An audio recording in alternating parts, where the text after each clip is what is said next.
രാവിലെ മക്കൾ സ്കൂളിലേക്ക് പോകാനായിട്ട് റെഡി ആയിട്ടിരിക്കുന്നുണ്ട്. ഇന്ന് കുറച്ച് നേരത്തെ ഒരുങ്ങിയതുകൊണ്ടാണ് തോന്നുന്നു ദേ ഇങ്ങനെ ഇരുന്നിട്ട് ടി വി കാണുന്നു കേട്ടോ. സംഭവം ദേ ഉപ്പും മുളകാണ് കാണുന്നത്. ഞാനും അവരെ കുറ്റം പറഞ്ഞിട്ട് കാര്യമില്ല, എനിക്കും ഭയങ്കര ഇഷ്ടമുള്ളൊരു പ്രോഗ്രാമാണ് ഈ ഉപ്പും മുളകും എന്ന് പറയുന്നത് കേട്ടോ. ഇതെന്താകുമ്പോൾ കണ്ടാൽ നമുക്ക് സത്യത്തിൽ നല്ലൊരു മനസ്സമാധാനം ഫീൽ ചെയ്യുന്നുണ്ട്. പിന്നെ ബസ് വരുന്ന ടൈമായപ്പോൾ അവരുടെ മേലെ റോഡിലോട്ട് ഇറങ്ങി. ഞാൻ പുറകെ തന്നെ ഉണ്ട്, ഇറങ്ങിക്കാമെന്ന് പറഞ്ഞ് ഇറങ്ങിയതാണ്. പക്ഷെ നോക്കുമ്പോൾ അവർ റോഡും ക്രോസ് ചെയ്തേ അപ്പുറത്ത് പോയി നിൽക്കുകയാണ് കേട്ടോ. ഇന്ന് നല്ല ക്ലൈമറ്റാണ്, മഴയൊന്നുമില്ല. ഇപ്പോൾ കുറച്ച് ദിവസമായിട്ട് നല്ല മഴയായിരുന്നു, മഴയും പനിയും എല്ലാം കൂടെ ആകെ ബോറടിച്ച ദിവസങ്ങളായിരുന്നു. പക്ഷേ ഇപ്പോൾ നല്ല ക്ലൈമറ്റ് ആയിട്ടുണ്ട്.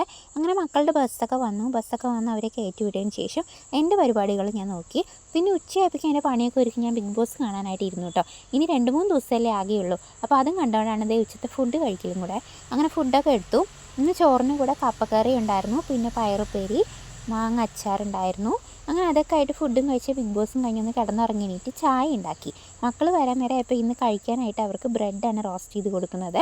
ബേക്കറി സാധനങ്ങളൊന്നും ഉണ്ടായിരുന്നില്ല. അപ്പോൾ കുറച്ച് നെയ്യൊക്കെ ചേർത്തിട്ട് ബ്രെഡ് റോസ്റ്റ് ചെയ്തെടുത്തു. അങ്ങനെ മക്കൾക്ക് അത് കൊടുത്തു, അവർ ഹാപ്പി. അപ്പോൾ നമുക്ക് വീണ്ടും കാണാം. ബൈ.